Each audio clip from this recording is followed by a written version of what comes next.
प्रिय श्रद्धालुओं, जय श्री कृष्ण, जय श्री राम, जय श्री महाकाल। बालकांड रामचरितमानस में तुलसीदास जी महाराज अनेक कथाएं श्रवण कराए हैं। वर्तमान में हम आपको जो कथा श्रवण करा रहे हैं वो राजा प्रताप भानु की कथा है। जितनी कथा आपको श्रवण करा चुके हैं उससे आगे की कथा आप श्रवण कीजिए। आओ प्रसन्न में संशय नाही, मांग जो भूप भाव मन माही। सुन सुवचन भूपति हर्षाना, गए पद विनय कीन विधि नाना। अब मैं प्रसन्न हूँ, इसमें संदेह न करना। हे राजन, जो मन को भावे वही मांग लो। सुंदर प्रिय वचन सुनकर राजा हर्षित हो गया और मुनि के पैर पकड़कर उसने बहुत प्रकार से विनती की। कृपा सिंधु मुनि दर्शन तोरे, चार पदार्थ कर तल मोरे। प्रभु तथापि प्रसन्न बिलो की, मांगे अगंबर हो अशोकी। हे दया सागर मुनि, आपके दर्शन से ही चारों पदार्थ अर्थ धर्म काम और मोक्ष मेरी मुट्ठी में आ गए।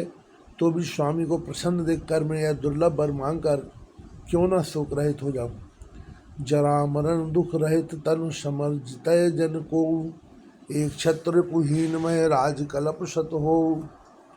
मेरा शरीर वृद्धावस्था मृत्यु और दुख से रहित हो जाए, मुझे युद्ध में कोई जीत न सके और पृथ्वी पर मेरा 100 कल्प तक एक छत्र अखंड राज्य हो। कहे तापस नृप ऐसे हो, कारण एक कठिन सो कालम तो यह पद ना यह शीशा, एक विप्रकुल छाड़ महिषा। तपस्वी ने कहा, हे राजन, ऐसा ही हो, पर एक बात कठिन है, उसे भी सुन लो। ये पृथ्वी के स्वामी, केवल विप्रकुल को छोड़कर काल भी तुम्हारे चरणों पर सिर नवाएगा। तपबल विप्र सदा बरियारा, तिनके कोप न को रखवारा। जो विप्रन बस करऊं नरेशा, तो तू बस विधि विष्णु महेशा। तप के बल से ब्राह्मण सदा बलवान रहते हैं, उनके क्रोध से रक्षा करने वाला कोई नहीं है। हे नरपति, यदि तुम विप्रों को बस में कर लो तो ब्रह्मा विष्णु और महेश भी तुम्हारे अधीन हो जाएंगे। चलना विप्रकुल सन बरियाई, सत्य कहूँ दो भुजा उठाई। विप्र श्राप बिन सुन मह पाला, तोर नाश नहीं कब ने उकाला। विप्रकुल से जोर जबरदस्ती नहीं चल सकती, मैं दोनों भुजा उठाकर सत्य कहता हूँ। हे राजन सुनो, विप्रों के शाप बिना तुम्हारा नाश किसी काल में नहीं होगा। हर से उराऊ बचन सुनताशु, नाथना होय मोर अविनाशु। तब प्रसाद प्रभु कृपा निधाना, वो करुण सर्व काल कल्याण। राजा उसके वचन सुनकर बड़ा प्रसन्न हुआ और कहने लगा, हे स्वामी, मेरा नाश अब नहीं होगा। हे कृपा निधान प्रभु, आपकी कृपा से मेरा सब समय कल्याण होगा। एवं मस्तु कहे कपट मुनि, बोला कुटिल बहोर। मिलब हमार भुलाव निज, कहूँ तो हमें न खोर। एवं मस्तु, ऐसा ही हो कहकर वह कुटिल कपटी मुनि फिर बोला, किंतु तुम मेरे मिलने तथा अपने राय भूल जाने की बात किसी से कहना नहीं। यदि कह दोगे तो हमारा दोष नहीं। ताते मैं तो ये बर जाऊँ। राजा कहे कथा तब परम अकाजा, छठे श्रवण यह परत कहानी। नास तुम्हार सत्य मम बानी। हे राजन, मैं तुमको इसलिए मना करता हूँ कि इस प्रसंग को कहने से तुम्हारे बड़ी हानि होगी। छठे कान में यह बात पढ़ते ही तुम्हारा नाश हो जाएगा। मेरा यह सत्य वचन जानना। यह प्रगटे अथवा दुष्शापा, नाश तोर सुन भानु प्रतापा। आनोपाय निधन तब नाही, जो हरिहर कम कोपय मन माही। हे प्रताप भानु, सुनो, इस बात के प्रकट करने से अथवा विप्रों के शाप से तुम्हारा नाश होगा और किसी उपाय से, चाहे ब्रह्मा और शंकर भी मन में क्रोध करें, तुम्हारी मृत्यु नहीं होगी। सत्यनाथ पद गए नृपभाषा, दुष्गुरु कोप कहूँ को राखा। राखे गुरु जो कोप विधाता, गुरु विरोध नहीं को जग त्राता। राजा ने मुनि के चरण पकड़कर कहा, हे स्वामी, सत्य है, विप्र और गुरु के क्रोध से कई कौन रक्षा कर सकता है। यदि ब्रह्मा भी क्रोध करे तो गुरु बचा लेते हैं, पर गुरु से विरोध करने पर जगत में कोई भी बचाने वाला नहीं है। जो न चलब हम कहें पो तुम्हारे, हो नाश नहीं सोच हमारे। एक है डर डर पत मन मोरा, प्रभु मैं देव शाप अति घोरा।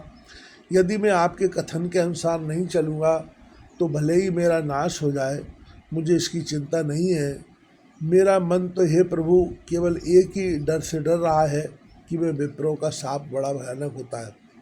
वो विप्रवश कवन विद कहूँ कृपा कर सो, तुम तज दीन दयाल निज हितु न देखो को। हे विप्र किस प्रकार से बस में हो सकते हैं, कृपा करके वह भी बताइए। हे दीन दयालु, आपको छोड़कर और किसी को मैं अपना हितु नहीं देखता। सुनने पर विविध जतन जग माही, कष्ट साध्य पुन होए कि नाही। आही है एक अति सुगम उपाई, तहाँ परंतु एक कठिनाई। तपस्वी ने कहा, हे राजन सुनो, संसार में उपाय तो बहुत हैं पर वे कष्ट साध्य हैं, बड़ी कठिनता से बनने में आते हैं, और इस पर भी सिद्ध हों या ना हो उनकी सफलता निश्चित नहीं है। हाँ, एक उपाय बहुत सहज है परंतु उसमें भी एक कठिनता है।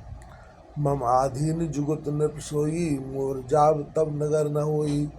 आज लगे अरु जमते भयऊ, काहू के ग्रह ग्राम न गयू। हे राजन, वह युक्ति तो मेरे हाथ है पर मेरा जाना तुम्हारे नगर में हो नहीं सकता। जब से पैदा हुआ हूँ तब से आज तक मैं किसी के घर अथवा गांव नहीं गया। जो न जाऊँ तब होए अकाजू, मना आय असमंजस आजू। सुन महिष बोले मृदवानी, नाथ निगम अस नीति बखानी। परंतु यदि नहीं जाता हूँ तो तुम्हारा काम बिगड़ता है। आज यह बड़ा असमंजस आ पड़ा है। यह सुनकर राजा कोमल वाणी से बोला, हे नाथ, वेदों में ऐसी नीति कही है कि बड़े सने लघुन पर करही, गिरि निज सिरन सदा तम धरही। जल्दी अगाध मौल बह फैनु, संतत धरन धरत सिर रेनु। बड़े लोग छोटों पर स्नेह करते ही हैं। पर्वत अपने सिरों पर सदा तीर्ण घास को धारण किए रहते हैं। अगाध समुद्र अपने मस्तक पर फैन को धारण करता है, और धरती अपने सिर पर सदा धूल को धारण किए रहती है। अस कहें गहे नरेश पद स्वामी हो कृपाल, मोह लाग दुख सहिए प्रभु सज्जन दीन दयाल। ऐसा कहकर राजा ने मुनि के चरण पकड़ लिए और कहा, हे स्वामी कृपा कीजिए, आप संत हैं, दीनदयाल हैं, अतः हे प्रभु मेरे लिए इतना कष्ट अवश्य चाहिए। जान नृपया अपन आधीना, बोला तापस कपट प्रवीणा। सत्य कहूँ भूपति सुन तो ही, जगनाहिन दुर्लभ कछु मोही।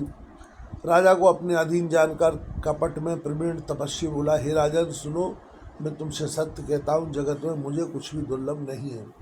अवस काज में कर हम तोरा, मंतन वचन मगत तय मूरा। जोग जुगुत तप बंत प्रभावु, फलय तब जब करिए दुराहु। मैं तुम्हारा काम अवश्य करूँगा, क्योंकि तुम मन वाणी और शरीर तीनों से मेरे भक्त हो। पर योग युक्ति तप और मंत्र का प्रभाव तभी फलीभूत होता है जब वे छिपकर किए जाते हैं। जो नरेश मैं करो सहाई, तुम परसों मोय जान न कोई। अन्न सो जोय जोय भोजन करें, सोई सोई तब आयुष अनुसरही। ये नरपति, मैं यदि रसोई बनाऊं और तुम उससे परोसो और मुझे कोई जानने ना पाए, तो उस अन्न को जो जो खाएगा सो तुम्हारा आज्ञाकारी बन जाएगा। पुण्य तिनके ग्रह जे वह जोऊ, तब बस हो भूप सुन सोऊ। जाय हो पाए रचौ न प्रियहू, संबत भर संकल्प करेहू। यही नहीं, उन भोजन करने वालों के घर भी जो कोई भोजन करेगा, हे राजन सुनो, वह भी तुम्हारे अधीन हो जाएगा। हे राजन, जाकर यही उपाय करो और वर्ष भर भोजन कराने का संकल्प कर लेना। नित नूतन दुज सहित सत बरे सहित परिवार, मैं तुम्हार संकल्प लग दिने करब जीवनार। नित्य नए 1 लाख विप्रों को कुटुंब सहित निमंत्रित करना। मैं तुम्हारे संकल्प के काल अर्थात 1 वर्ष तक प्रतिदिन भोजन बना दिया करूँगा। यह वेदभूप कष्ट अति थोरे, हुई यह सकल विप्रवश तोरे। कर हैं विप्र होम मक सेवा, तय प्रसंग सय जय बस देवा। हे राजन, इस प्रकार बहुत ही थोड़े परिश्रम से सब विप्र तुम्हारे बस में हो जाएंगे। विप्र हवन यज्ञ और सेवा पूजा करेंगे तो उस प्रसंग संबंध से देवता भी सहजी भस्म हो जाएंगे। और एक तो कहूँ लखाऊ, मैं यह बेसन आवो काऊ, तुमरे उपरोहित कौराया, हरे आंगन में कर निज माया। मैं एक और पहचान तुमको बता देता हूँ कि मैं कभी इस रूप में ना आऊँगा। हे राजन, मैं अपनी माया से तुम्हारे पुरोहित को हर लाऊंगा। श्री सद्गुरुदेव भगवान की जय हो। त्रिलोकीनाथ श्री रामचंद्र जी महाराज की जय हो। जगत जननी भगवती श्री सीता मैया की जय हो। शेष भगवान श्री लखन लाल जी महाराज की